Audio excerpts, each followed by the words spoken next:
अस्हाबिका या सय्यदी या हबीबल्लाह। अस्सलातु वस्सलामु अलैका या रहमतल लिल आलमीन व अला आलिका व अस्हाबिका या शफीअल मुज़निबीन। नहमदुहु व नुसल्ली व नुसल्लिमु अला सय्यदिना व मौलाना मुहम्मदिन रसूलिहिन नबिय्यिल अमीनिल मकीनिल हनीनिल करीमिर रऊफ़िर रहीम। अम्मा बअद फ़अऊज़ु बिल्लाहि मिनश शैतानिर रजीम। बिस्मिल्लाहिर रहमानिर रहीम। फ़क़ुल तआलौ नदउ अबनाअना व अबनाअकुम व निसाअना व निसाअकुम व अनफुसना व अनफुसकुम सुम्मा नब्तहिल फ़नजअल लअनतल्लाहि अलल काज़िबीन। सदक़ल्लाहुल अज़ीम व सदक़ रसूलुहुन नबियुल करीम व नहनु अला ज़ालिका लमिनश शाहिदीन वश्शाकिरीन वल्हम्दुलिल्लाहि रब्बिल आलमीन। शाह अस्त हुसैन पादशाह अस्त हुसैन दीन अस्त हुसैन दीन पना अस्त हुसैन सरदाद न दाद दस्त दर दस्ते यजीद हक्का के बिना ला इला अस्त हुसैन। हम्दो सलात के बाद लायक सद एहतराम ज़ीनत मजलिस मेज़बान मजलिस हज़रत किबला पीर तरीक़त साहबज़ादा मुज़फ़्फ़र फ़रीद चिश्ती साबरी दामत बरकातुकुमुल आलिया, मुअज़्ज़ज़ व मोहतशम बरादर मुकर्रम उस्ताज़ुल उलमा हज़रत किबला मुफ्ती ग़ुलाम असगर सिद्दीकी साहिब दामत बरकातुकुमुल आलिया, दीगर मुअज़्ज़ज़ व मोहतशम उलमाए सी वक़ार सादात गरामी कद्र नुमाइंदगान जुमला तंजीमात व मसालिक हाज़रीन व सामीन, अल्लाह और उसके हबीब सल्लल्लाहु अलैहि वसल्लम का फ़ज़ल व करम है जिसके सदक़े से हम आज की इस बाबरकत नशिस्त के अंदर हाज़िर हैं। दुआ करें अल्लाह तबारक व तआला हम सब की हाज़िरी अपनी बारगाह में कबूल व मंजूर फरमाए। मुझ नाचीज़ के बारे में जो कुछ हमारे बरादर अज़ीज़ मोहतरम अल्लामा अदनान वहीद कासमी साहिब ने फ़रमाया, ये मैंने अपने बारे में भी बहुत सारे लफ्ज़ पहली दफ़ा सुने हैं। तो ये अदीब आदमी हैं और इन्होंने अपने यहाँ बुला के मेरे जैसे बंदे का ख़िताब रखवाया है। ये तो अब इम्तिहान वाली बात हो गई। अल्लाह तबारक व तआला इनको सलामत रखे। और सबसे ख़ूबसूरत बात ये कि इन्होंने ये तमाम मसालिक की जो नुमाइंदगी करवाई, ये मैं समझता हूँ कि असर हाज़िर में इसकी ज़रूरत है। और हमने छोटी छोटी बातों की वजह से बड़ी बड़ी दीवारें खड़ी कर रखी हैं। अल्लाह तबारक व तआला हमें मिलजुल कर चलने की तौफ़ीक़ अता फ़रमाए। और फिर ये कि अगर हुजूर के नाम पर और हुसैन के नाम पर हम जमा नहीं हो सकते तो फिर किस नाम पे जमा होंगे और किस काम पे जमा होंगे। अल्लाह तबारक व तआला हमें बाहमी रवादारी की तौफ़ीक़ अता फ़रमाए। और मैं शुक्रगुज़ार हूँ आप हज़रात तशरीफ़ लाए। और ये हाफिज़ाबाद से जो हमारे भाई तशरीफ़ लाए, इनका खुसूसी ज़िक्र करना ज़रूरी है। क्योंकि तरतीब के मुताबिक मैंने इनके पास जाना था और बावजूद नहीं जा सके। अब उनकी मोहब्बत देखिए कि वो वहाँ से तशरीफ़ लाए, और मुझे अगर अदनान साहब इजाज़त दें तो आधा खिताब आपका हुआ, आधा इनका हुआ। सिर्फ खिताब नहीं, फिर सारे मामलात वो सारे आधे आधे कर लें, ठीक है। तो चंद कलिमात मौका की मुनासिबत से अर्ज़ करता हूँ। उम्मीद है आप पूरी तवज्जो के साथ समाअत फरमाएंगे। इस्लाम की सारी तारीख़ ही शहादतों से भरी पड़ी है। न शुहदा की कमी है, न शहादतों की कमी है। शहीद होते रहे और होते रहेंगे, और इन शुहदा की सफ़ में शुहदाए बद्र भी खड़े हैं। इन शुहदा की सफ़ में शुहदाए उहुद भी तशरीफ़ फरमा है। अहज़ाब, तबूक, हुनैन, 83 ग़ज़वात और सराया के शुहदा, वो भी कायनात शहादत का झूमर है। शुहदा की सफ़ में और शुहदा की कतार में खड़े हैं। मगर कायनात शहादत में जो मकबूलियत, जो पसीराई, जो तज़किरा-ए आम, जो शोहरा-ए आम, जो उम्मत के जज्बात और एहसासात शहादत इमाम आली मुकाम के साथ वाबस्ता हुए, वो कायनात में किसी और शहीद के हिस्से में नहीं आए। मैं शुहदा के मर्तबे की बात नहीं कर रहा, ना मैंने ये लफ्ज़ इस्तेमाल किया। मैंने कहा कि कायनात शहादत में जो शोहरत, जो पसीराई, जो तज़किरा-ए आम,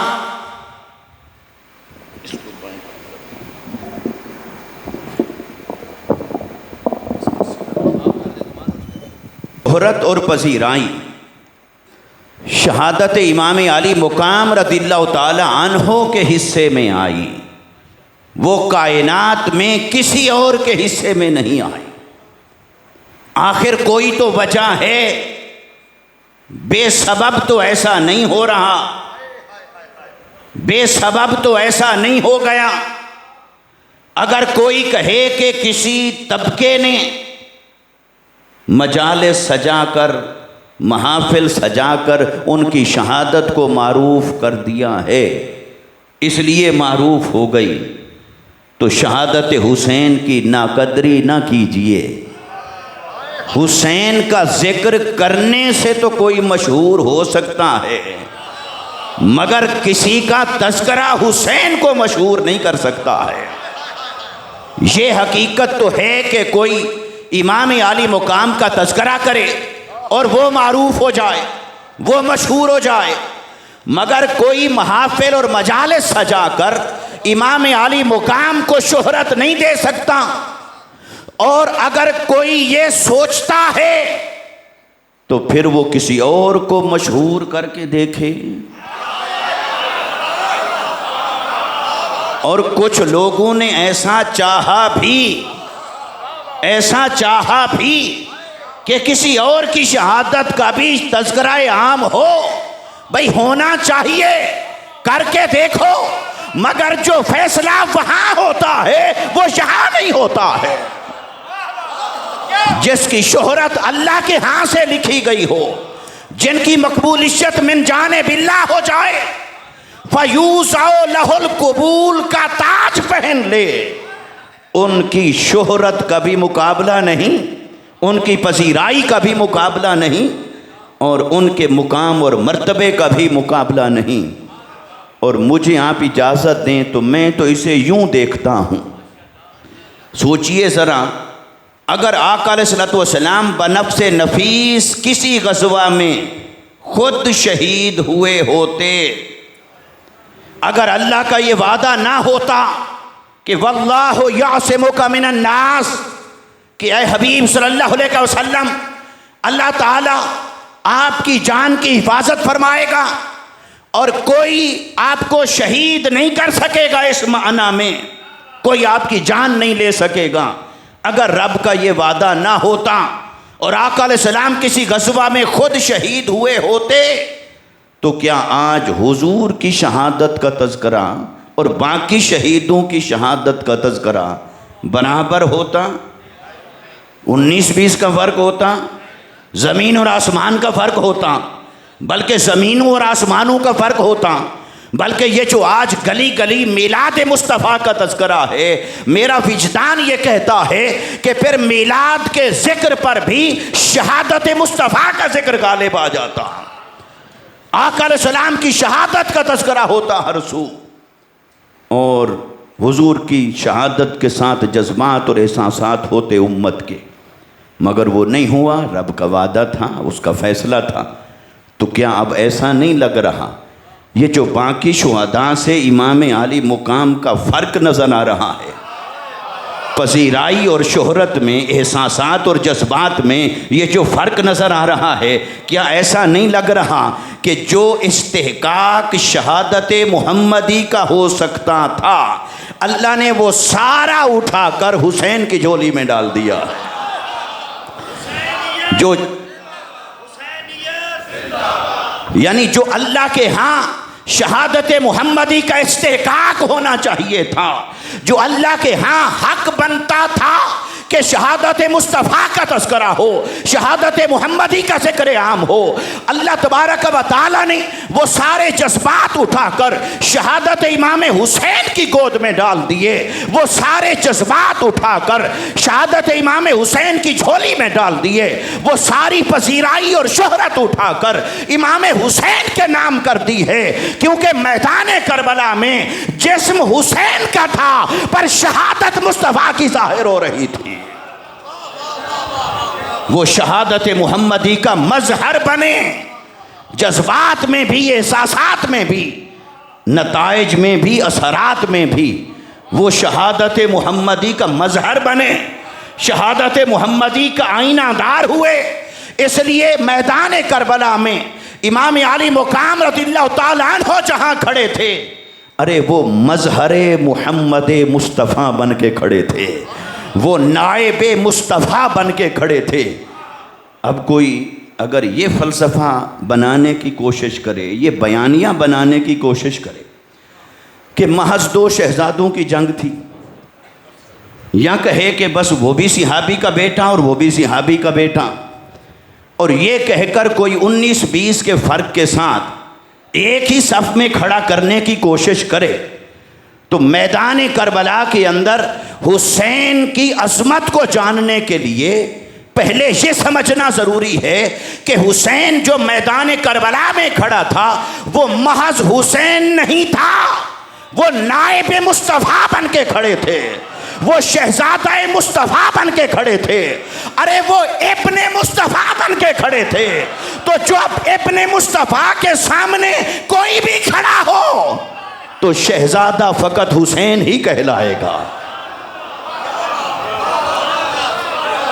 और हसनैन करीमैन की जब विलादत बासआदत हुई तो मेरे आका सल्लल्लाहु अलैहि वसल्लम तशरीफ़ ले गए सैयदा कायनात के आंगन में। हज़रत मौला कायनात से फरमाया, हुमा अबनाया, ऐ अली बेशक तेरी सुल्ब से हैं, तेरे नुत्फ़े मुबारक से हैं, तेरी पुश्ते मुबारक से हैं, हकीकत यही है, मगर हुक्मन मैं फ़ैसला फरमा रहा हूँ, ऐ अली ये तेरे नहीं मुझ मुस्तफ़ा के बेटे हैं, मुझ मुस्तफ़ा के बेटे। ये मेरे आका ने कर दिया ऐलान कि हसन मेरा बेटा, हुसैन मेरा बेटा, और मुस्तफ़ा ने इब्न कह दिया, बेटा कह दिया। तो रब ताला ने फरमाया, हबीब ये तो कल कला बड़े बड़े उलमा आएंगे, फ़न्नी बहसें करते होंगे, जानते होंगे, तो वो कहेंगे ये तो मसला ज़न्नी दलील से साबित हुआ है, दलील ज़न्नी से साबित हुआ है, तो इसका मुनकिर तो काफिर नहीं होगा। दलील ज़न्नी से कोई मसला साबित हो उसका मुनकिर काफिर नहीं होता। हाँ, दलील कती से कोई मसला साबित हो उसका इनकार कुफ्र बन जाता है। तो ये जो आपने हदीस में फरमा दिया कि हसन और हुसैन मेरे बेटे हैं, तो कल कला अगर कुछ लोग हदीस का ही इनकार करें, ऐसे तो लोग हुए जिन्होंने कहा सिर्फ हम कुरान को मानेंगे, हदीस को हम नहीं मानते। तो जो मुनकरीन हदीस का तबका पैदा हुआ, मैं उनकी बात कर रहा, तो वो कहेंगे कि हम हदीस को ही नहीं मानते। तो ए हबीब सल्लल्लाहु अलैहि वसल्लम अगर वो मुनकरीन हदीस का ही इनकार करते हैं, तो ये बात तो आई हदीस में कि हसन और हुसैन तेरा बेटा, तो मसला साबित कैसे होगा?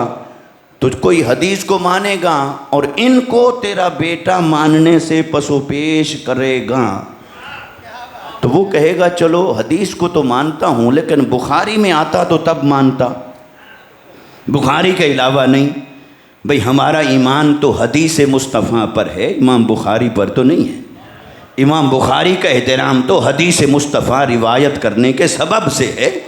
सनद की तहकीक उनका फ़न बजा, मगर सनद की तहकीक वो करें या इमाम मुस्लिम करें, तिरमिज़ी करे या इब्न माजा करे, इमाम हाकिम करें या कोई और करे, सनद की तहकीक जो भी करे सर आंखों पर। तो बुखारी की बात कहाँ से आ गई? हाँ, हदीस मुस्तफ़ा की बात करें। तो कोई कहता भी बुखारी में नहीं इसलिए नहीं मानता, कोई कहता भी सिहा में नहीं इसलिए नहीं मानता, कोई कहता भी चलो सिहा में आ गया, लेकिन चूँकि सनद ज़ईफ़ है, फ़लाँ तरीक़ से फ़लाँ रावी आया, उसकी तो अपने शेख से मुलाकात साबित नहीं, उसका हाफ़ज़ा कमज़ोर था, उसकी दियानत में मसला है, तो उस पर जरा है, उसके बारे में फ़लाँ ने ये कहा, फ़लाँ ने ये कहा। अल्लाह ने फरमाया हबीब जो हुसैन को तेरा शहज़ादा मानने से पसोपेश करना चाहेंगे या गुरेज की राह इख्तियार करेंगे, वो ढूंढेंगे 100 चोर दरवाजे, मैं हर चोर दरवाज़ा बंद क्यों ना कर दूं? ये जो तूने हदीस में फरमाया, मैं जिब्राइल को भेजकर वही उतार कर खुद कुरान में ऐलान करता हूँ हसन और हुसैन अपनाए मुस्तफ़ा हैं।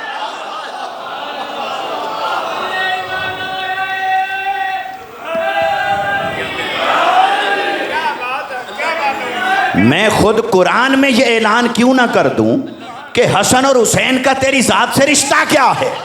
ये बात मैं कुरान का हिस्सा क्यों ना बना दूं, ताकि मामला कती दलील से साबित हो, कती उस सबूत दलील के साबित हो। और सिर्फ कती उस सबूत नहीं रखा, कती उद दलालत भी रखा, क्योंकि इब्न की दलालत में सराहत है, इब्न के माना में कोई दूसरा माना नहीं। अगर एक से ज़्यादा मानी होते तो तावील की गुंजाइश होती, तो फिर वहाँ भी गुंजाइश पैदा हो जाती, ज़न पैदा हो जाता। अल्लाह तबारक व तआला ने इसे कतीउ सबूत भी रखा कि कुरान का हिस्सा बना दिया, कतीउ दलालत भी रखा कि इब्न का लफ्ज़ अता फरमा दिया। फरमाया हबीब मैं खुद ऐलान करता हूँ हसन और हुसैन मुस्तफ़ा के बेटे हैं। अब अगर कोई इनके शहजादा होने का इनकार करे तो पहले रब से लड़े फिर किसी और से लड़े। पहले रब की भेजी हुई दलील का इनकार करे, अगर है हिम्मत तो वो करे। मुबाहला में मैंने ये इस्तिदलाल आपके सामने रखा। 70 या बाज़ रिवायात के मुताबिक 60 लोग नजरान से आकर इस्लाम की बारगाह में हाजिर हुए। 3 दिन कमोवेश रहते हैं मदीना मुनव्वरा में, इबादत की इजाज़त भी मिलती है, मुनाजरा होता रहा, दलील होती रही, मुजादला होता रहा। ना माने, क्योंकि ना मानूं इसकी तो कोई दलील नहीं होती। तो अल्लाह ने फरमाया हबीब फिर इन्हें कहिए अब बातचीत और डायलॉग और मुनाजरा ख़त्म, अब मुबाहला होगा। हाथ उठा के दुआ करते हैं, जो हक है वो कायम रहेगा, जो बातिल है वो मिट जाएगा, सफ़े हस्ती से मिट जाएगा, मुबाहला होगा। तो आइए मुबाहला में कौन कौन जाएगा? अल्लाह ने फरमाया हबीब मुबाहले का ऐलान आप करें, लिस्ट में जारी करूंगा कि कौन शरीक होगा। लिस्ट में हबीब मैं फहरिस्त जारी करूंगा कि कौन कौन इस मुबाहले में नुमाइंदगी करेगा, नुमाइंदगी के लिए कौन जाएगा। एक तरफ हक होगा, एक तरफ बातिल है। अहले हक की नुमाइंदगी इस मौका पर कौन करेगा ये मैं बताऊंगा। और यहाँ अहले हक की नुमाइंदगी की बात है। कोई ये ना समझे कि सिर्फ यही अहले हक थे और जिनको नहीं ले गए वो अहले हक नहीं थे, ये बात नहीं है।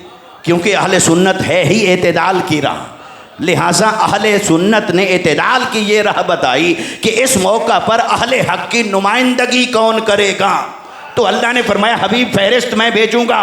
3 लफ्ज़ इरशाद फरमाए, फरमाया फ़कुल तालो, हबीब आप इन्हें फरमाइए आ जाओ, न तो अबना अना व अबनाकुम, तुम अपने बेटों को लाओ, हम अपने शहजादों को लेकर आएंगे। तुम अपने बेटों को लाओ, हम अपने बेटों को लाएंगे, अपने शहजादों को लाएंगे। व निसाअना व निसाअकुम, तुम अपनी औरतों को लाओ, हम अपनी मस्तूरात को लाएंगे। तुम अपनी औरतों को लाओ, हम अपनी औरतों को लाएंगे। व अनफुसना व अनफुसकुम,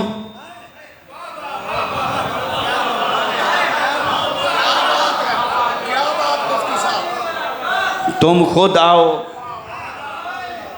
बस अब मेरे पहुंचने से पहले ही आप वहां पहुंच गए माशाअल्लाह। व अनफुसना व अनफुसकुम, तुम खुद आओ, हम खुद आएंगे। सुम्मा नब्तहिल, फिर मुबाहला होगा। फ़नजअल लअनतुल्लाहि अलल काज़िबीन, तो फिर जो झूठा होगा उस पर अल्लाह की लानत, वो तबाह बर्बाद हो जाएगा। 3 लफ्ज़ आए, अबना आना, हमारे बेटे। अब लफ्ज़ आया इब्न, जो अपने माना में वाज़े और सरी है, यानी जो किसी के लुत्फ़े मुबारक से पैदा हो, हकीकी बेटा, सुलभी बेटा। तो लफ्ज़ आया अबना आना, हमारे बेटे। क्या अल्लाह को मालूम नहीं था कि जिस नबी पर वही भेज रहा हूँ कि अपने बेटे लेकर आए, उनके बेटों का तो विसाल हो चुका है। हज़रत कासिम पैदा हुए, विसाल हो गया। हज़रत अब्दुल्ला पैदा हुए, विसाल हो गया। हज़रत इब्राहीम पैदा हुए, विसाल हो गया। तो क्या अल्लाह को मालूम नहीं था कि मुस्तफ़ा के जो हकीकी सुलभी बेटे हैं वो तो दुनिया फ़ानी में पर्दा फरमा चुके, वो तो हैं नहीं। तो फिर क्यों फरमा रहा है अबना आना, हबीबी ने कहिए तुम अपने बेटे लाओ, हम अपने बेटे लाएंगे। बड़ी ताला बेटे तो मुस्तफ़ा के हैं नहीं। फरमाया यही तो तुम्हें दिखाना चाहता हूँ, जो बेटे विसाल फरमा चुके उनका मुतबादिल जिनको बेटा बनाया है, आज उनका इजहार किया जा रहा है।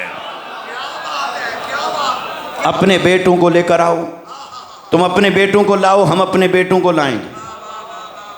तो मेरे आका सल्लल्लाहु अलैहि वसल्लम ने इमाम हसन मुज्तबा को लिया और इमाम अली मकाम इमाम हुसैन रज़ियल्लाहु ताला अन्हु को हाथों पे उठाया और साथ लिया। अब लफ्ज़ तो था जमा का, लफ्ज़ था तो अरबी की जमा तो शुरू होती है 3 से, तो हुजूर 2 को लेकर जा रहे हैं, हसन और हुसैन को लेकर जा रहे हैं। भाई उर्दू इंग्लिश या दूसरी ज़ुबानों की ग्रामर वो तो वाहिद हो, एक को वाहिद और 2 हो जाए तो जमा, लेकिन अरबी में 2 को तस्निया कहते हैं और 3 से आगे जमा शुरू होती। तो फिर यहाँ लफ्ज़ आया था जमा का, अबना आना, बेटे। तो कम से कम 3 हूँ तो हकीकतन अमल होता है जमा पर। तो हुजूर 2 को लेके चले। अब जिब्राइल खड़ा तक रहा है, ये क्या हो रहा है। मैं लाया कुरान, इब्न का पहले तो हकीकी इतलाक़ था सुलभी बेटे पर, ये मुस्तफ़ा नवासों को लेकर जा रहे हैं। फिर इसका इतलाक़ था 3 पर, उस पर भी पूरा अमल नहीं हो रहा, 2 को लेकर जा रहे हैं। अच्छा उलमाए किराम तशरीफ़ फरमा है, जैसे मेरे आका सल्लल्लाहु अलैहि वसल्लम ने हुक्मन इन 2 को अबना आना में शामिल फरमाया, हुक्मन किया ना, हकीकतन तो नहीं हुए। हुक्मन जैसे उन 2 को लिया और अबना आना में शामिल फरमा दिया, हुक्मन ऐसे किसी और को लेकर भी तो शामिल फरमा सकते थे। किसी और को शामिल करते, कम से कम 3 पर तो अमल दरामद हो जाए। चलो अबना आना पर हकीकी अमल नहीं, तो अबना आना के अदद पर तो अमल हो जाए 3 पर, मगर किसी को ना हुक्मन साथ लिया। अच्छा इससे आगे चलें, व निसा आना व निसा आकुम, तुम अपनी औरतें लाओ, हम अपनी औरतें लाएंगे। अब निसाअना का जो लफ्ज़ है, पहले लफ्ज़ आया था इब्न, लफ्ज़ क्या था? रिजाल नहीं था। निसा के बदले में रिजाल नहीं था। ये नहीं फरमाया था हम मर्द आएंगे तो मर्द आओ, हमारी औरतें आएंगी तुम्हारी औरतें आएँ। तो औरतों के मद्दे मुकाबिल तो मर्द था, हमारे मर्द आएंगे तुम्हारे मर्द आ जाएं, हमारी औरतें तुम्हारी औरतें। तो जब मर्दों का जिक्र फरमाया तो कहा अबना आना, हमारे बेटे तुम्हारे बेटे। और जब औरतों की बात आई तो निसा आना, यहाँ बनात तो नहीं कहा, तुम्हारी बेटियाँ और हमारी बेटियाँ। अब एक लफ्ज़ होता है जो अपने अंदर जिन्स का माना भी जमा कर लेता है और रिश्ते का माना भी जमा कर लेता है। जैसे लफ्ज़ है बीवी, तो बीवी जब कहा तो पता चल गया औरत भी है और उसके साथ जो रिश्ता है उस रिश्ते का माना भी है। माँ, जब किसी को माँ कहेंगे तो मुगालता तो नहीं लगता किसी मर्द का जिक्र हो रहा है, औरत का ही जिक्र है, क्योंकि जिन्स का माना भी उसके अंदर है और उसके साथ जो रिश्ता है उसका माना भी उसमें आ गया। तो फिर कुरान के पास अल्फाज तो ऐसे भी थे कि जिसमें जिन्स का माना भी आ जाता और रिश्ते का माना भी आ जाता। अगर सिर्फ बेटी को लेकर जाना था तो बनात आ जाता, तो बनात का लफ्ज़ आ जाता। और जो ये कहे कि आका अलैहिस्सलाम ने सिर्फ सैयदा कायनात को लिया और इससे ये इस्तिदलाल फासिद करे कि अगर और बेटियां होती तो वो भी साथ जाती, भाई नहीं, चूँकि ये 10 हिजरी का वाक़या है और बेटियों का विसाल हो चुका था। होती तो फिर देखते फिर फैसला क्या है, मगर वो बहयात कैद नहीं थी। अच्छा, फिर लफ्ज़ यहाँ पर बनात तो आया नहीं, ये तो नहीं आया हम अपने बेटे लाएंगे और अपनी बेटियाँ लाएंगे। वहाँ पर पहुँचकर अल्लाह ने लफ्ज़ बदल दिया, निसाअना। निसा कहते हैं औरत, ये जमा का लफ्ज़ है, यानी इसमें जेंडर का मीनिंग है, रिलेशन का मीनिंग नहीं है। जिन्स का माना है, रिश्ते का माना। तो निसाअना के अंदर उमूम है। अगर रिश्ते की कैद आ जाती तो फिर तो किसी और को शामिल नहीं किया जा सकता था।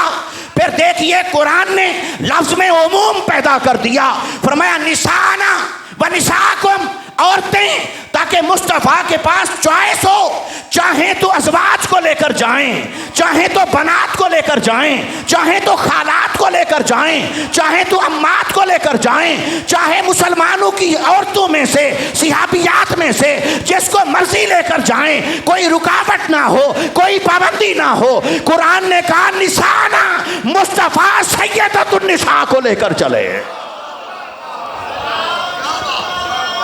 अंदर कैद आ गई थी बेटे। अब बेटे के दर्जे पर हुक्मन शामिल किया जा सकता है, बेटा हो, नवासा हो, पोता हो, भांजा हो, भतीजा हो, तो इनको हम शामिल कर लेंगे हुक्मन, ये बेटे के स्टेटस पर है। तो वहाँ तो अबना आना की कैद आ गई। अब बनात की कैद तो आई नहीं, अब तो था निसाअना व निसाकुम। तो मेरे आका जिसको चाहते शामिल फरमा लेते, मगर आका अलैहिस्सलाम ने नहीं लिया किसी को। इसमें एक माना तो ये था कि ये है हक और बातिल का मारेका, तो लिहाजा जहाँ कुर्बानी का मरहला आएगा, हुजूर ने फरमाया ए मेरे सिहाबियों और ए मेरी सिहाबियात, तुमने बहुत कुर्बानियाँ दी और बहुत देनी हैं और देते रहोगे, मगर ये कुर्बानी का मौका ऐसा है, तुम यहीं ठहरो, आज मैं अपनी और अपने ख़ानदान की कुर्बानी पेश करता हूँ। आप यहीं ठहरो, मैं अपनी और अपने ख़ानदान की कुर्बानी देता। तो मेरे आका सल्लल्लाहु अलैहि वसल्लम ने लिया बनात में से किसे? सिर्फ सैयदतुन निसा को। गोया मेरे आका का अमल मुबारक इस बात का ऐलान कर रहा था, कुरान की हर तशरीह वही काबिल कबूल जो मुस्तफ़ा के कौल से हो या फ़ेल से हो। कुरान की हर तशरीह वही काबिल कबूल जो मुस्तफ़ा के सुन्नत और हदीस से हो, कौल और फ़ेल से हो। कुरान ने लफ्ज़ उतारा अबनाना, मुस्तफ़ा ने तफसीर की हसन और हुसैन। मुस्तफ़ा ने लफ्ज़ उतारा, अल्लाह ने लफ्ज़ उतारा निसाना, मुस्तफ़ा ने तफसीर की सैयदा फातिमा ज़हरा। ये हुजूर ने तफसीर फरमाई। अब यहाँ पर भी एक नुक्ता है। हमारे बाज़ भाई ये सोचते हैं या कहते हैं, भाई नबी को अल्लाह ने कोई इख्तियार नहीं दिया हुआ, नबी को अल्लाह ने, और ख़ास तौर पर अगर वही नाजिल हो जाए तो फिर तो नबी के इख्तियार का सवाल ख़त्म। चलो उस मामले में तो इख्तियार है नबी को जिसमें वही नाजिल नहीं हुई, और जिसमें वही नाजिल हो जाए उस मामले में तो वही के आने के बाद तो नबी का कोई इख्तियार नहीं रहता, फिर तो अमल ही करना है। अब बताइए, वही आ चुकी अबना आना, वही क्या आई, और मुस्तफ़ा किसको लेके जा रहे हैं? नवासे। वही ने कहा 3, मुस्तफ़ा 2 को लेकर चले। वही ने कहा निसाना, मुस्तफ़ा बदअतु मिन्नी, फ़ातिमा तो बदअतु मिन्नी, फमन अबगदहा फ़क़द अबगदनी। अपने जिगर के टुकड़े सैयदा फ़ातिमा तो ज़हरा को लेकर चले। ना अबना आना में 3 के अदद पर अमल फरमाया, ना निसा आना में 3 के अदद पर अमल फरमाया, और अबना आना में हकीकी अमल नहीं हुआ, हुक्मान अमल हुआ। तो पता चला कि कुरान तो आ चुका था, वही आ चुकी थी, कलिमात भी वाज़े थे, माना भी आया था। जिब्राइल खड़ा तकता रह गया, फुसहाए अदब देखते रह गए, हैरान खड़े रह गए, कुरान क्या कह रहा है, मुस्तफ़ा क्या कर रहे हैं। रब ने कोई पलट कर और वही नहीं भेजी, तो रब यही दिखाना चाहता था, अरे मेरी वही के आने से पहले भी ये मुख्तार कुल थे, मेरी वही के आने के बाद भी ये मुख्तार कुल है। मेरे नबी को ये इख्तियार है, मैंने दिया है कि इस लफ्ज़ की तशरीह क्या करनी है, इस लफ्ज़ की ताबीर क्या करनी है, तबयीन क्या करनी है, वजाहत क्या करनी है, तफसीर क्या करनी है। तो कुरान की तशरीह का इख्तियार जब सिर्फ नबी को हासिल है, तो कुरान ने जो कहा नबी ने अमल करके दिखाया, तो नबी का इख्तियार साबित हुआ कि कुरान आ भी जाए, नबी का इख्तियार तब भी सलामत रहता है। हज़रत सैयदा कायनात के साथ हज़रत मौला कायनात का निकाह है, और मेरे आका फरमाते हैं, ऐ अली ख़बरदार, जब तक मेरी बेटी फ़ातिमा तेरे निकाह में है कोई और निकाह नहीं कर सकते। या रसूलल्लाह सल्लल्लाहु अलैहि वसल्लम, कुरान ने तो कहा फ़न्किहू मा तआबा लकुम मिनन निसाए मसना व सुलासा व रुबा व इन ख़िफ़्तुम अल्ला तअदिलू फ़वाहिदा, 2 से करो, 3 से करो, 4 से करो। तो कुरान कहता है 4 कर सकते हो, आप कुरान के ख़िलाफ़ हुक्म दे रहे हैं। कुरान कहता है 4, आप कहते हैं 1। तो ये जो तख़सीस फरमा रहे हैं, तहदीद फरमा रहे हैं, यानी वही के आने के बाद भी नबी के इख्तियार की शान ये है कि कुरान की तख़सीस भी नबी का हक़ है, तहदीद भी नबी का हक़ है, तफसीर भी नबी का हक़ है, तबयीन भी नबी का हक़ है। इसलिए कि वो कुरान लफ्ज़ों में है, ये कुरान पैकरे हुस्ने खुदा बन के आया है। लिहाजा नबी को अल्लाह ने ये शान और इख्तियार अता फरमाया। तो अबना आना कमाना, फिर निसा आना कमाना, फिर आगे चलिए, आगे चलिए, आगे एक लफ्ज़ बच गया, और एक हस्ती भी ऐसी बच गई जिन्हें हुजूर ले जाना चाहते थे, जिन्हें आका अलैहिस्सलाम ले जाना चाहते थे, वो रह गए, और लफ्ज़ एक बच गया। अब लफ्ज़ बच गया अनफुसना व अनफुसकुम, तुम खुद आओ हम खुद आएंगे। अब मेरे आका ने एक नज़र अलीजुल मुर्तज़ा के चेहरे को देखा होगा, और एक नज़र कुरान के नाजिल होने वाले इन कलिमात को देखा होगा, और सोचा होगा कि अय अली तुझे किस लफ्ज़ में शामिल करूं, अबना आना में शामिल करूं। आप तो चचाजाद भाई हैं, तो कज़न तो बेटे में किसी तरह दाखिल नहीं होता। निसा आना और तू का जिक्र है, यहाँ तो जिन्स का ही फ़र्क है। तो अली तुझे लेकर तो जाना है, लेकर तो जाना है। अगर अबना आना में मेरा इख्तियार जारी हो सकता है, निसा आना में मेरा इख्तियार जारी हो सकता है, तो अली मेरे इख्तियार का दरवाज़ा बंद तो नहीं हुआ। तुझे मैं लेकर जाऊंगा। और मेरे आका सल्लल्लाहु अलैहि वसल्लम ने हजरत मौलाए कायनात का हाथ मुबारक पकड़ा और साथ ले लिया। अरे ज़रा कोई मुफस्सिर, कोई आलिम, कोई फ़िकी, कोई मुफ्ती इस मौका की ताबीर तफसीर करके बताए कि मेरे मुस्तफ़ा ने अली को किस लफ्ज़ में शामिल फरमाया होगा। क्या बनाना में? नहीं। क्या निशाना में? नहीं। अनफुसाना। अरे मेरे मुस्तफ़ा ने अली को खुद में शामिल करके साथ लिया था। क्या बात।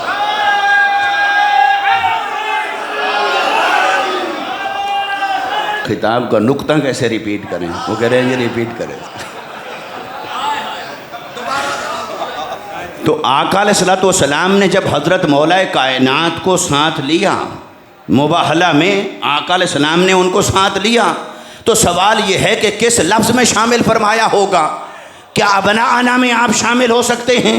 उसका जवाब है नहीं। क्या निसाअना में शामिल हो सकते हैं? नहीं। तो लफ्ज़ तो एक रह गया था। तो जिस अली को मुस्तफ़ा ने खुद में शामिल फरमा दिया हो, उस अली को कोई मुस्तफ़ा से जुदा कैसे कर सकता है? उस अली को मुस्तफ़ा से जुदा कैसे समझा जा सकता है और जुदा कैसे तसव्वुर किया जा सकता है? तो कुरान भी खामोश रहा और मेरे आका ने अमल करके दिखा दिया। अगर कोई कुरान को एतराज़ था तो वही आ जाती। देखें, बदर में हुजूर की रहमत ने फैसला फरमा दिया कैदियों से फ़िदिया लेके छोड़ दिया जाए।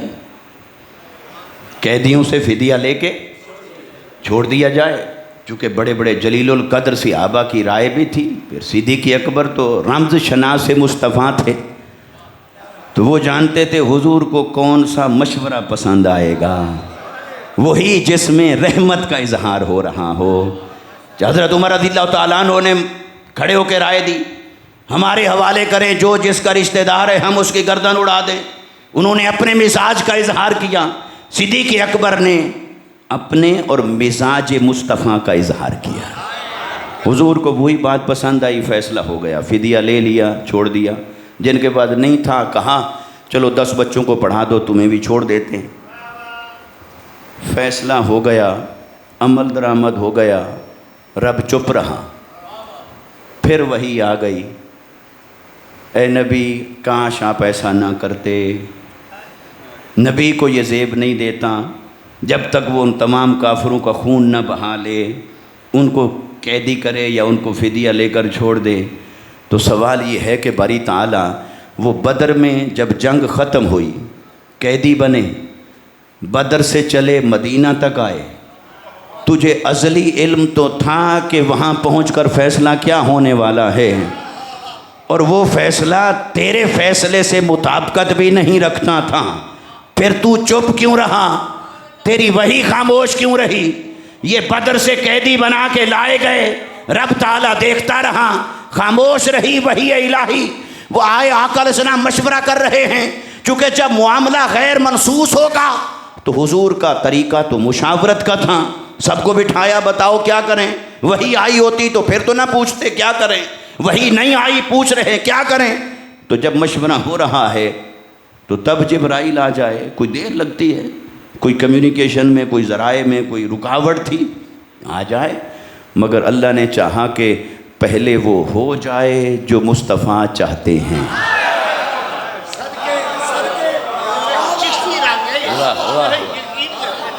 अल्लाह ने फरमाया कि चलो मैं चुप रहता हूँ, पहले वो हो लेने देता हूँ जो प्यारे मुस्तफ़ा चाहते हैं, ताकि पहले वो हो लेने देता हूँ जो मेरा मुस्तफ़ा चाहता है वो हो जाए। एक दफ़ा मुस्तफ़ा की चाहत भी पूरी हो जाए, मुस्तफ़ा की ख्वाहिश भी पूरी हो जाए, और इन राय देने वालों का भरम भी कायम रह जाए। ये सारी चीज़ें कायम हो जाएं, छूटने वाले भी छूट जाएं, रहमत मुस्तफ़ा पर उंगली भी ना उठे, रहमतुल लिल आलमीन की शान का इजहार भी हो जाए। ये सारा कुछ होने दिया, फिर जिब्राइल को भेज के कहता है हबीब ये तो नहीं करना था, ये नहीं करना था। चलो मैंने आपको एक मिसाल दे दी कुरान मजीद में से कि अगर यहाँ जो कुछ हुजूर ने फरमाया, अबनाअना पर जैसे अमल फरमाया, निसाअना पर जैसे अमल फरमाया, अनफुसना पर जैसे अमल फरमाया। अगर बफर्ज़ मुहाल अल्लाह के यहाँ ये फैसला मंजूर नहीं था तो चलो जो होना था सो हो गया। बाद में ही जिब्राइल को भेज देता, हबीब ऐसा ना करते, फलां को भी ले जाते, अबना आना में फलां भी हो सकता था, निसा आना में फलां भी ले जाते, अनफुसना में तेरे जैसा कोई है कि तू आपने किसी और को अनफुसना में मिला लिया। तो अगर अल्लाह के यहाँ कोई चीज़ ऐसी थी जो उसकी मशीयत के ख़िलाफ़ थी या उसकी मर्ज़ी के ख़िलाफ़ थी या उसके फ़ैसले के ख़िलाफ़ थी तो चलो जब हो रहा था होने दिया। अमल दरामद होने के बाद अगर वो वही भेजता तो ये ऐन सुन्नत इलाहिया के मुताबिक था, मगर फिर भी खामोश, कुरान खामोश, वही खामोश, अब तक वही फैसला बरकरार। तो पता चला यही मनशाए खुदा है, यही फैसला मुस्तफ़ा है। तो जिस अली को मुस्तफ़ा ने खुद में शामिल फरमाया, अब उस अली की ज़ात पर कोई एतराज़ करे। अब अगर कोई कहे जी नहीं उस हदीस में ज़ोफ़ है, जिस्मों का जिस्मी व लहमों का लहमी, कोई कहे भी ज़ोफ़ है तो ठीक है भाई, कोई बात नहीं, फ़न में भी अदल होना चाहिए, फ़न में भी अदल होना चाहिए। तो सनद की तहकीक जो कहती है वही कहो, वो ज़ईफ़ है तो ना मानो, मगर अनफुसना को तो मानना पड़ेगा। ये तो कतई सबूत भी है और कतई दलालत भी है। तो मेरे मुस्तफ़ा सल्लल्लाहु अलैहि वसल्लम ने हज़रत अली को अनफुसना खुद में शामिल करके साथ लिया था, खुद में कंसीडर किया था, अपने वजूद का हिस्सा बना लिया था, अपने वजूद में जम कर लिया था और फिर मुबाहले में साथ लिया था। तो जिस्मों का जिस्मी भी साबित हो गया, लहमों का लहमी भी साबित हो गया। और मेरे आका ने हिजरत के बाद जो मुआखात फरमाई थी, हर मुहाजिर अंसारी को भाई भाई बना दिया। हजरत मौलाए कायनात रह गए, वापस तशरीफ़ लाए, थोड़ा मगमूम थे, या रसूलुल्लाह ये क्या, सबको भाई भाई बना दिया, मुझे भी किसी का बनाया होता। मुस्तफ़ा ने फरमाया कुछ फ़ैसले मैं कर रहा था, कुछ वो कर रहा था, कुछ की मुआखात मैं कर रहा था, कुछ की मुआखात वो कायम कर रहा था। तो ऐ अली, ये मुआखात ज़मीनी है, तेरी मुआखात आसमानी है। तेरी मुआखात तो रब ने कायम फरमा दी है, जिनकी मुआखात मैंने करनी थी मैंने कर दी है। तेरी मुआखात का जिम्मा रब ने उठा लिया था। ऐ अली, रब ने तुझे मुझ मुस्तफ़ा का भाई बना दिया है। तो दुनिया में भी मेरा भाई है, आखिरत में मेरा भाई है। आप और मैं एक शजरा से हैं, तेरा और मेरा शजरा जो मिलता है तो तू मुझ में ही है। देखिए, यूं तो सारे फैसले ही अल्लाह के हैं, सारे फैसले, नबी भी अल्लाह के फैसलों का पाबंद है। और ये जो मैंने बातें की इसका मतलब ये नहीं था कि नबी की रज़ा कुछ और थी और खुदा की रज़ा कुछ और थी, ये माना भी नहीं। माना यही है कि नबी ही जानता है कि खुदा की रज़ा क्या है, इसलिए नबी अमल दरामद करता है खुदा की रज़ा के मुताबिक। और बज़ाहिर हमें नज़र आता है कि ये फ़ैसला हदीस में आया और ये कुरान में आया, वो तो बज़ाहिर नज़र आता है ऐसे। मगर इतनी बात ज़रूर है कि अल्लाह और उसके हबीब ने कुछ काम तकसीम ज़रूर कर रखे हैं। हबीब कुछ मैं करूँगा, कुछ आप कर, कुछ आपसे करवाऊँगा, कुछ मैं करूँगा। मसलन किया, देखिए अल्लाह ने जितनी इबादत हमारे ऊपर लाजिम फरमाई, किसी इबादत का तरीक़ा उसने कुरान में सिखाया है। नमाज का, रोज़े का, हज, ज़कात, इजमाली मसाइल का बयान हुआ, जुज़वी तौर पर कुछ चीज़ों का ज़िक्र आया, मनासिक के हज का भी, बाकी रुकू सजदे का भी तरीक़ा, कंप्लीट मेथडोलॉजी, पूरा तरीक़ा कुरान में नहीं आया। बारी ताला, क्या तेरे कुरान में जगह नहीं थी? क्या ज़रूरत थी हमें बनी इसराइल के किस्से सुनाने की? नमाज चलो, हज ज़कात, वो हज तो साल में एक दफ़ा, वो भी साहिब इस्तिताअत पर, ज़कात भी साल में एक दफ़ा, वो भी साहिब निसाब पर, और रोज़े भी साल में एक बार, वो भी तंदुरुस्त पर, और जो हकीकी सेहतमंद है और जो फ़िदिये से भी हद से बाहर हो उस पर। मगर ये नमाज तो हर एक का मसला था, हर रोज़ का मसला था, मरीज़ का भी, बूढ़े का भी, तंदुरुस्त का भी, बीमार का भी, मुकीम का भी, मुसाफिर का भी। चलो और चीज़ें ना बताता, एक नमाज का तरीका ही सिखा देता। 114 सूरतें तूने नाजिल फरमा दी, 114 सूरतें, नमाज नमाज अकीमुस्सलात, सैकड़ों मरतबा नमाज का जिक्र कर दिया। तो क्या ज़रूरत थी बार बार उसकी अहमियत, फजीलत, फ़िलासफ़ी, तरीका तो बताया नहीं। 114 सूरतें नाजिल फरमाई, चलो 115 कर देता, राउंड फिगर हो जाता, 115 सूरतें कर देता, एक सूरत में नमाज का तरीका आ जाता। तो आज ये इख्तिलाफ तो ना होता, कोई छोड़ के पढ़ता है, कोई बांध के पढ़ता है, कोई हाथ यहाँ रखता है, कोई यहाँ रखता है, जिससे रोज़मर्रा हर मुसलमान को वास्ता पढ़ना था। चलो ये फ़र्क तो ना होता। अच्छा, यहाँ एक बात और अर्ज़ करता हूँ, कोई जहाँ जैसे भी नमाज पढ़ रहा है, जैसे भी, ये हज़रत ने भी कहा था ये चिश्तिया मसलक है, ये अब चिश्तिया मशरब के तहत मैं आपको ये मसला बयान कर रहा हूँ। मैं भी चिश्ती हूँ। हुज़ूर गज़ाली ज़मा क़िबला अहमद सईद शाह साहब काज़मी रहमतुल्लाह ताला अलैह। तो अब जो भी मसलक वाला है, शिया है, हमारे अहल हदीस भाई हैं, अहले तशय्युअ हज़रात हैं, हनफ़ी हैं, कोई भी है, वो जिस तरीके पर नमाज़ पढ़ रहा है, जिस भी तरीके पर नमाज़ पढ़ रहा है, जब आप उससे पूछें भाई आपके इस तरीके की दलील, इस तरह क्यों पढ़ रहे हो, छोड़ के क्यों पढ़ रहे हो, बांध के क्यों पढ़ रहे हो, जब आप कहेंगे उससे, वो दलील क्या देता है जवाब में? क्या कभी कोई ये कहता है भी मेरी मर्ज़ी? किसी ने जवाब में ये कहा कि मेरी मर्ज़ी? हर किसी ने क्या कहा? वो कहता है मुस्तफ़ा ने ऐसे किया था। हदीस पेश करता है ना, वो जवाब में हदीस पेश करता है, रफ़ा यदैन की हदीस पेश करेगा, तर्क की भी हदीस पेश करेगा, हाथ यहाँ बांधने हैं या यहाँ, उसके भी हदीस पेश करेगा, बांधने हैं या छोड़ देने हैं, उसके भी हदीस पेश करेगा। तो हर एक के पास जो दलील है, दलील तो है हदीस।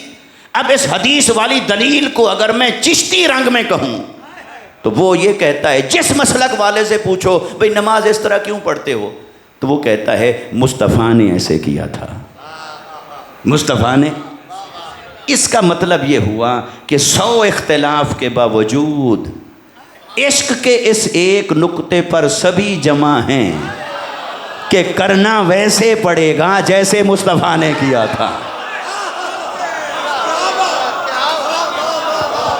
इश्क के इस मशरब पर सब मसालिक का इत्तेफाक है, हर मसलक का इस पर इत्तेफाक हुआ कि करना वैसे पड़ेगा जैसे मुस्तफ़ा ने किया था। तो पता चला कि इश्क के मसलक में तो सारे एक हैं, फ़िक़्ह में मुख्तलिफ हो जाएं तो कोई बात नहीं, फ़िक़्ह में मुख्तलिफ हो जाएं तो हर एक का फ़न है, दलील है, इस्तिदलाल है, ठीक है। अब क्या अल्लाह ने कुरान नमाज का तरीका उतारा? नहीं। बारी ताला अगर एक और सूरत उतार देता और 115 सूरतें करके एक सूरत में नमाज का तरीका उतार देता तो चलो ये मसले ही ख़त्म हो जाते। तो उसने कहा तो क्या तेरे कुरान में जगह नहीं थी? उसने कहा जगह तो बहुत थी, मैं ही खालिक हूँ, 115 बनाता या 150 बनाता, मगर मेरा इरादा नहीं था। तो बारी ताला पे तेरा इरादा क्या था? इरादा क्या था तेरा? तो उसने कहा मेरा इरादा ये था कि नमाज का हुक्म मैं दूंगा कुरान की सूरत में, और नमाज का तरीका जब सिखाना होगा तो सूरत कुरान की नहीं, सूरत मुस्तफ़ा की भेजूंगा। जब उसका तरीका सिखाना होगा तो सूरत मुस्तफ़ा की दिखाऊंगा। अब मुस्तफ़ा को देखकर नमाज़ें पढ़ो, तो इसलिए कुरान में नहीं रखा। तो काम तकसीम तो है, तकसीम तो किया है उसने। हबीब कुछ मैं करूँगा, कुछ तेरे ज़िम्मे लगा रहा हूँ, कुछ आपने करना है, कुछ मैंने करना है, और उसको जो मिलाएगा उसका दीन कामिल हो जाएगा, जो मिलाएगा उसी का दीन कामिल हो जाएगा।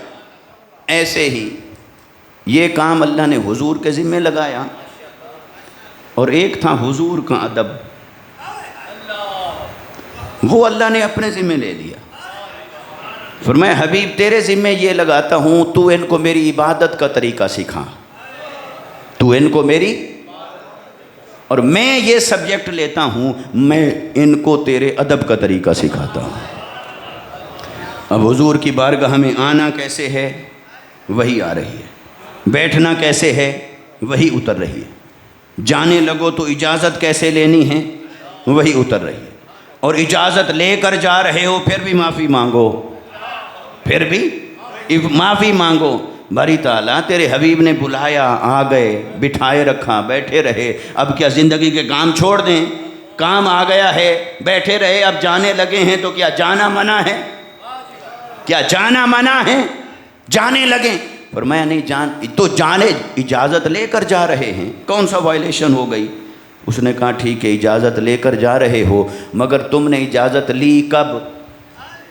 जब तुम्हारे दिल में ख्याल आया कि मेरा काम मेरा, तो बस ये बेअदबी है। बैठे हो मजलिस मुस्तफ़ा में, जिस्म यहाँ है ध्यान वहाँ चला गया, अब छुट्टी लेकर जा रहे हो, बेशक तुमने प्रोसीजर मुकम्मल किया छुट्टी लेने का, मगर वो ध्यान आया क्यों, वो ख्याल आया क्यों? तो ये बारीकियां भी रब ने कुरान में सिखाई। हत्ता कि मुस्तफ़ा ने एक ज़ौजा से निकाह फरमाया, उसका वलीमा रखा, वो वलीमे का तरीका भी रब ने कुरान में सिखाया। फरमाया देखो वो आए जिसको दावत दी जाए, फिर वो तब आए जब दावत का वक्त हो, फदखुलू इज़ा दुईतुम, और फिर जब आ जाओ गैर नाज़रीना इना हो, बर्तन को ताड़ के नहीं बैठना, निगाह उधर नहीं, निगाह चेहरा मुस्तफ़ा पे रखो, बर्तन को नहीं ताड़ना, ताड़ने की शय यहाँ कोई और है, देखने की शय यहाँ कोई और है। ये तरबियत है आशिकों की, आशिकों की तरबियत हो रही है। तो कहा बर्तन को ताड़ के नहीं बैठना, और फ़ैज़ा ताइम तुम फंतशिरू, जब खा लो खाने के बाद बैठना नहीं, जाओ, मेरे हबीब ने और भी काम करने हैं, तुम तो बातों में दिल लगा के बैठे रहोगे, तो मेरे हबीब की और भी जिम्मेदारियां हैं, जाओ। अब ये काम अल्लाह कर रहा है। और सजदा, बारी ताला कुरान में सजदा सिखा दे, पर मैं नहीं, रुकू सिखा दे नहीं, तशहुद सिखा दे नहीं, तो बारी ताला ये नहीं सिखा रहा, वो सिखा रहा है। ये ज़रूरी है या वो ज़रूरी है? किसी मुफ्ती से जाकर पूछें नमाज का तरीका सीखना ज़्यादा ज़रूरी है या वलीमा खाने का तरीका सीखना ज़्यादा ज़रूरी है? वलीमा खाने का तरीका सीखा जाए, इसकी दीन में हैसियत ज़्यादा है, या नमाज का तरीका सीखा जाए, इसकी दीन में हैसियत और अहमियत ज़्यादा है? किसी से पूछ कर देखें, हर कोई आपको जवाब देगा कि नमाज वलीमा बाद में, उसकी बात भी दुरुस्त है। अगर वलीमा हो किसी का तब नमाज पहले, लेकिन वलीमा मुस्तफ़ा का हो तो वलीमा पहले। तो अल्लाह रब्बुल इज़्ज़त ने फरमाया कि हबीब काम तो करने हैं मगर तकसीम कर लेता हूँ, कुछ तेरे कुछ मेरे। और ये इंसान जब तरक्की करके आगे पहुँचेगा तो ये बन जाएंगे सब्जेक्ट स्पेशलिस्ट। ऐसे अल्लामा साहब सब्जेक्ट स्पेशलिस्ट बनेंगे, और फिर वो कहेगा जी मैं वही मज़मून पढ़ाऊँगा जो मेरा पसंदीदा है, मेरा। तो हबीब ऐसा करते हैं, दो सब्जेक्ट हैं, एक है मेरी इबादत और एक है तेरा अदब। ये दो सब्जेक्ट हैं, एक तेरा पसंदीदा है, एक मेरा पसंदीदा है। तेरी पसंद है मेरी इबादत और मेरी पसंद है तेरा अदब।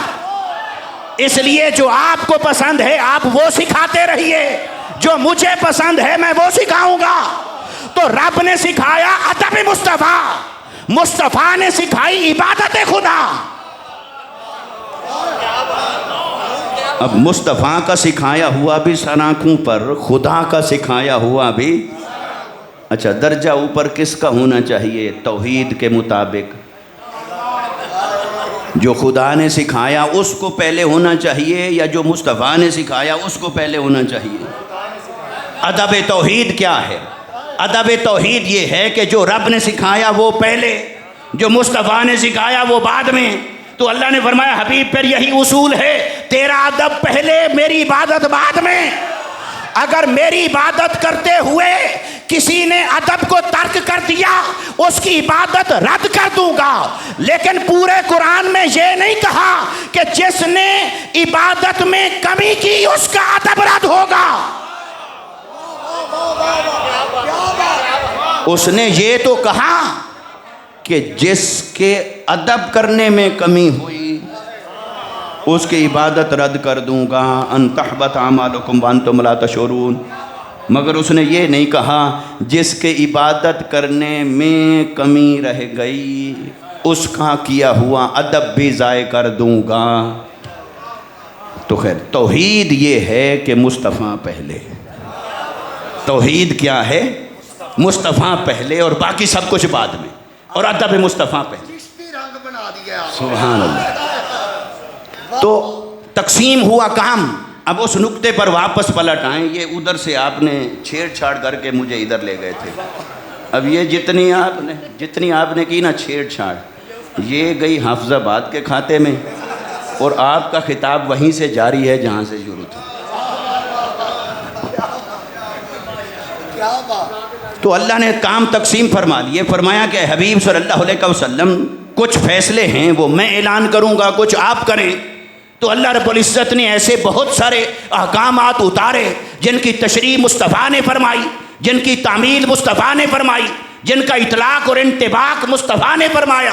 इसलिए तो नबी अलैहिस्सलाम को शारिह की हैसियत भी हासिल है और शारिअ की हैसियत भी हासिल है।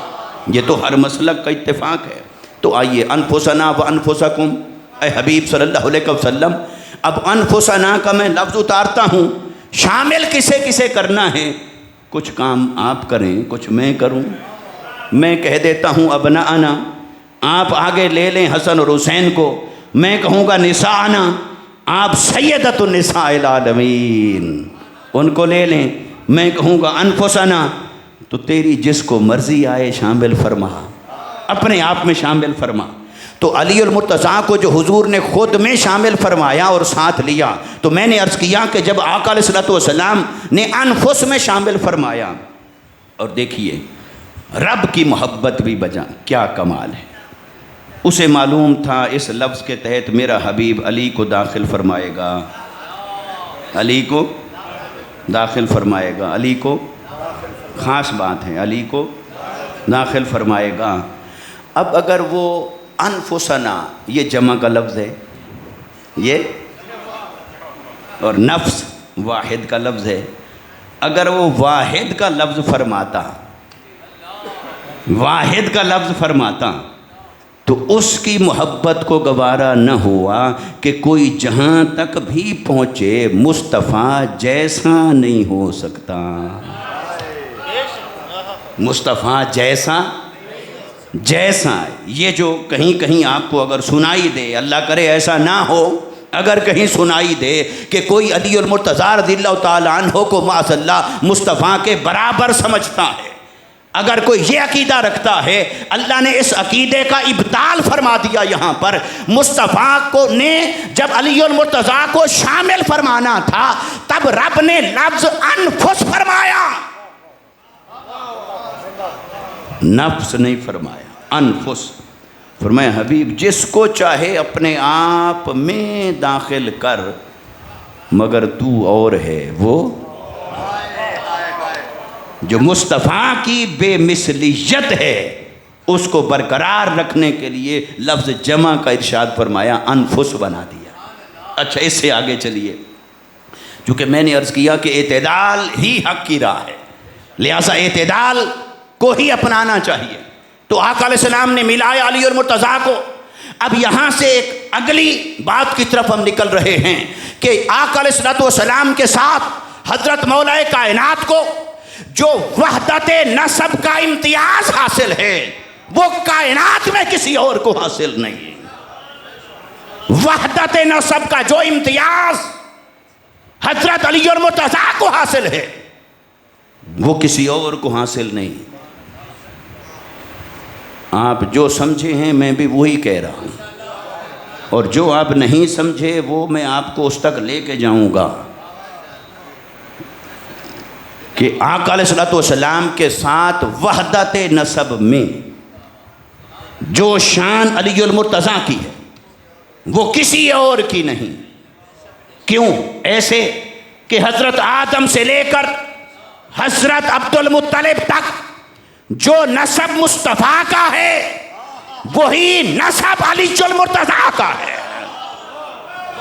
हजरत आदम से लेकर हजरत अब्दुल मुत्तलिब तक जो नसब मुस्तफ़ा का, वही नसब अलीजुल मुर्तज़ा का।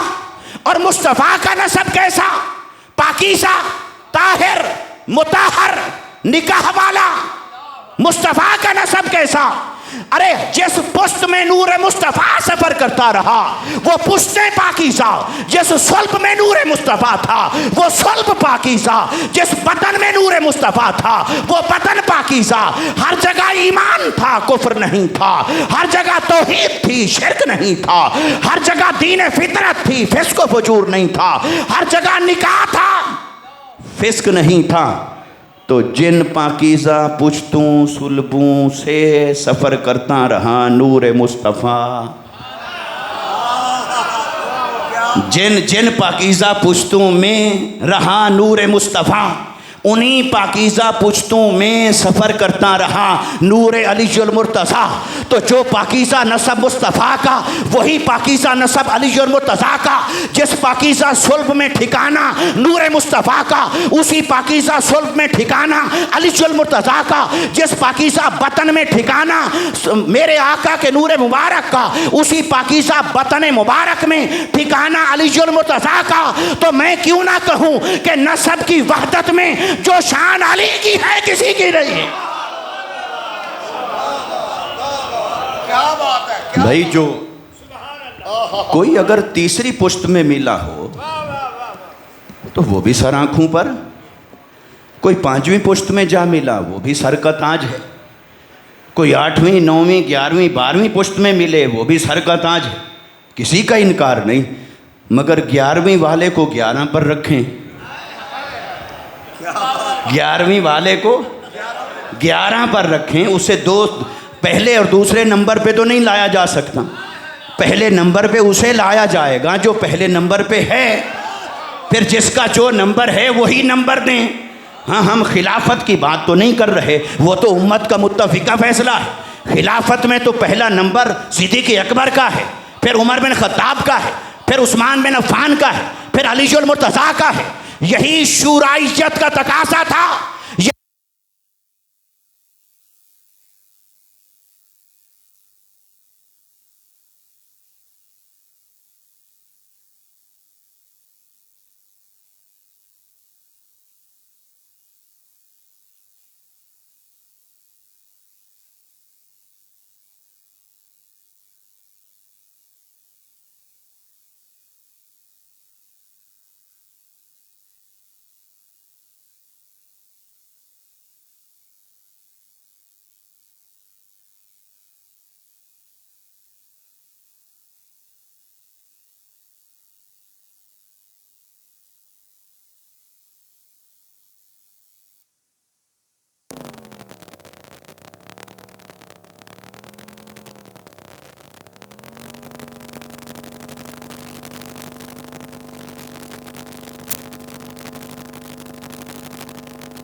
हज़रत बिलाल का लेते हैं या किसी और का?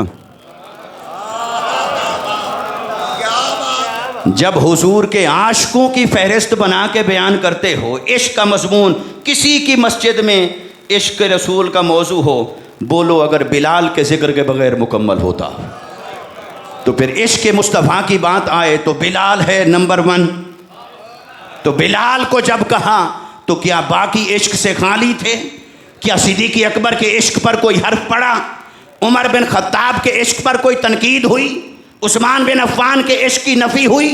अरे जब किसी एक की खुसूसियत का तज़किरा हो तो दूसरे का इनकार लाजिम नहीं आता।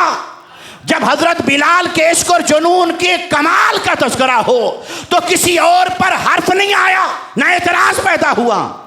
तो नसब में अली की बात करें तो तुम्हारे जहनों में क्यों जाता है फ़लाँ की नफ़ी हो गई, फ़लाँ की नफ़ी हो गई, फ़लाँ की नफ़ी हो गई? भाई किसी की नफ़ी नहीं हो गई। उनकी नफ़ी को देखें या जिनका हक मारा जा रहा है उनके हक को देखें। फिर अगर अली का हक है तो वो हक तो बयान करना होगा। तो अली का हक ये है कि नसब की वहदत के अंदर जो शान अलीजुल मुर्तज़ा की है वो शान किसी और को हासिल नहीं। और किसी और को हासिल नहीं। इससे किसी पर तान नहीं, किसी पर एतराज नहीं, किसी की शान में कमी नहीं, मगर किसी की शान में कमी तो ना करो, मगर जिसका हक है वो तो बयान करो, वो तो बयान करो, उससे तो कोई फ़र्क नहीं होना चाहिए। तो अली की शान ये है कि आदम से अब्दुल मुत्तलिब तक जो नसब मुस्तफ़ा का है पाकीज़ा, वही नसब अलीउल मुर्तज़ा का है पाकीज़ा। फिर हज़रत अब्दुल मुत्तलिब पर पहुँचकर, तवज्जो करें, हज़रत अब्दुल मुत्तलिब पर पहुँचकर फिर नसब से दो लड़ियाँ निकली, हज़रत अब्दुल्ला और हज़रत अबू तालिब। फिर हज़रत अब्दुल्ला से हज़रत मोहम्मद मुस्तफ़ा, फिर हज़रत अबू तालिब से हज़रत अलीउल मुर्तज़ा रज़ियल्लाहु ताला अन्हु। फिर हसनैन करीमैन पर जाकर वो नसब फिर मिल जाता है, हसनैन करीमैन पर जाकर वो नसब फिर मिल गया, हसनैन करीमैन के ऊपर वो नसब फिर मिल गया, क्योंकि कुरान ने कहा अबनाअना व अबनाअकुम है। और ये इन उलमाए किराम का बड़ापन है कि वो इस तरह आकर मेरे लिए तारीफ़ी कलिमात कहें। यकीनन मैं फिर भी समझता हूँ कि मैं इस काबिल नहीं, ये उनका करम है, वो जिस ज़ुबान से चाहें तज़किरा करवा लें, तो वो जिस ज़ुबान से चाहें तज़किरा करवा लें। तो इसलिए सुभान अल्लाह, तो अल्लाह तबारक व तआला इन मोहब्बतों को सलामत रखे। तो देखिए, दो लड़ियाँ नसब की अलग अलग ज़ाहिर होती, फिर हसनैन करीमैन पर जाकर फिर हुक्म कुरान भी आ गया, फरमान मुस्तफ़ा भी आ गया, अबनाअना और अबनाया, उसके अंदर फिर वो नसब फिर मिल गया। अब वो नसब फिर कब तक मिला रहेगा? कायनात के आखिरी सैयद तक, इमाम महदी अलैहिस्सलाम तक, उनके बाद आखिरी सैयद तक। फिर जो नसब अली और मुर्तज़ा का है वही नसब मुस्तफ़ा का है।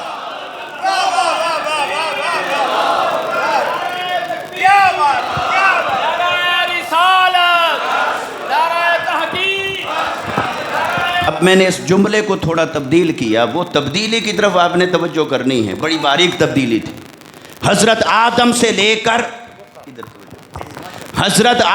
लेकर हज़रत अब्दुल मुत्तलिब तक। अब अगला सुनना, जो नसब मुस्तफ़ा का है वही नसब अलीउल मुर्तज़ा का है, लेकिन हसनैन करीमैन से लेकर कायनात के आखिरी सैयद तक जो नसब अलीउल मुर्तज़ा का है वही नसब मुस्तफ़ा का है। भी हकीकतन सुलभी बेटे तो हज़रत मौलाए कायनात के हुए, तो जो नसब अलीउल मुर्तज़ा का है वही नसब अब मुस्तफ़ा का है। और इस बात को अगर इस एंगल से यूँ ले लिया जाए, यूँ समझ लिया जाए कि पहले जहाँ नसब मुस्तफ़ा रहता था, जो ठिकाना मस्कन और घर था नूर मुस्तफ़ा का, वहीं अली का नूर रहता रहा। और अब जहाँ अली का नूर रहता है वहीं नूर मुस्तफ़ा रहता है, वहीं नूर मुस्तफ़ा रहता है। तो अब वो जो दो पुश्तें, मसला सिर्फ रह गया दो पुश्तों का, उससे पहले की बात भी मुत्तफ़िका हो गई और बाद की बात भी मुत्तफ़िका हो गई। दो पुश्तों का मसला है, दो पुश्तों में से चलो एक को हम छोड़ देते हैं, हज़रत अब्दुल्ला और हज़रत अबू तालिब। मगर इनसे अगली जो जनरेशन है, मोहम्मद मुस्तफ़ा और अलीउल मुर्तज़ा, इनको तो खुद कुरान ने अनफुसना कह के फिर मिला दिया है, इनको अनफुसना कह के मिला दिया है। तो अब देखिए, मैंने एक लफ्ज़ अर्ज़ किया कि वहदत नसब के अंदर जो शान अलीउल मुर्तज़ा को हासिल है वो कायनात में किसी और को हासिल नहीं। और ये जुज़वी फ़जीलत कुल्ली फ़जीलत के ख़िलाफ़ भी नहीं, ये अक़ीदे के ख़िलाफ़ भी नहीं, ये अक़ीदे के मुताबिक है। जुज़वी तौर पर कोई फ़जीलत रखता होता है, लेकिन कुल्ली तौर पर फ़जीलत जिसे हासिल है उसे हासिल है। तो मैंने अर्ज़ की, अब इसकी मिसालें दे रहा था, इसी नुक्ते पर मिसालें दे रहा था। इश्क और जुनून की बात आए तो सबसे पहला जिक्र किसका हुआ? अच्छा, अगर कहें सिहाबा में से आदिल, अदल, तो क्या हज़रत सिद्दीक़ अकबर के अदल में कमी थी? उस्मान बिन अफ़्फ़ान के अदल में कमी थी? अलीउल मुर्तज़ा की अदल में कमी थी? तो जब उनको आदिल कहा तो क्यों जहन में नहीं आया कि किसी और की नफ़ी ना हो जाए? और जब हज़रत उस्मान गनी रज़ियल्लाहु तआला अन्हु के लिए आप खुतबे में पढ़ते हैं कामिलुल हया वल ईमान उस्मान इब्न अफ़्फ़ान, तो क्या दूसरे ईमान में कामिल नहीं, हया में कामिल नहीं? हया तो ईमान है। तो जो ईमान और हया में कामिल का लक़ब किन के लिए इस्तेमाल कर रहे हैं? हज़रत उस्मान बिन अफ़्फ़ान के लिए। तो उस वक्त जहन में क्यों सवाल पैदा नहीं होता कि दूसरों के भी हया हैं, दूसरों के भी ईमान हैं, उस पर हर्फ ना आ जाए, वहाँ तो मसला नहीं उठता। तो पता चला मसला दलील का नहीं, मसला दिल का है। मसला दलील का नहीं, मसला दिल का है। तो दलील तो वहाँ भी होनी चाहिए और वहाँ भी देखिए, और इसी तरह फिर आगे चलते जाइए। इसी तरह अगर कोई कहे, कोई ये कहना शुरू कर दे, इसका मैं अपोजिट वर्जन आपको दे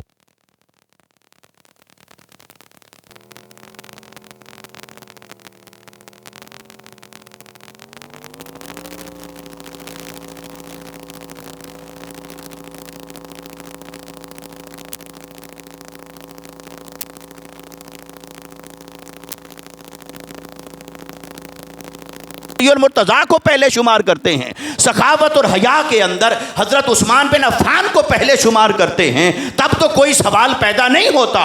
तो हज़रत अलीउल मुर्तज़ा नसब के बाब में और विलायत के बाब में जो शान तख़सीस के साथ मुस्तफ़ा ने इनको अता फरमाई, फिर उसे क्यों दूसरों के साथ बराबर सराबर किया जाए? क्यों बराबर सराबर किया जाए? जब मेरे मुस्तफ़ा ने हज़रत अलीउल मुर्तज़ा का हाथ पकड़ कर फरमाया था कि मन कुन्तु मौला हो फ़हाज़ा अलीयुन मौला हो, जिसका मैं मौला उसका ये अली मौला। और उस उमर ने, अबू बकर ने रज़ियल्लाहु ताला अन्हुमा खड़े होकर अलीउल मुर्तज़ा का हाथ पकड़ के कहा हो, बख बख या अली, ऐ अली मुबारक हो, आप हर मोमिन के मौला हैं, आप हमारे भी मौला हैं। तो आज कोई कहे नहीं, सिद्दीक़ अकबर भी मौला हैं, उमर फ़ारूक भी मौला हैं, उस्मान भी मौला हैं, और दलील दे लुग़वी माना, मैं और आप मौलाना हैं लुग़वी माना में, तो वो भी मौलाना, वो भी मौला, ये भी मौला।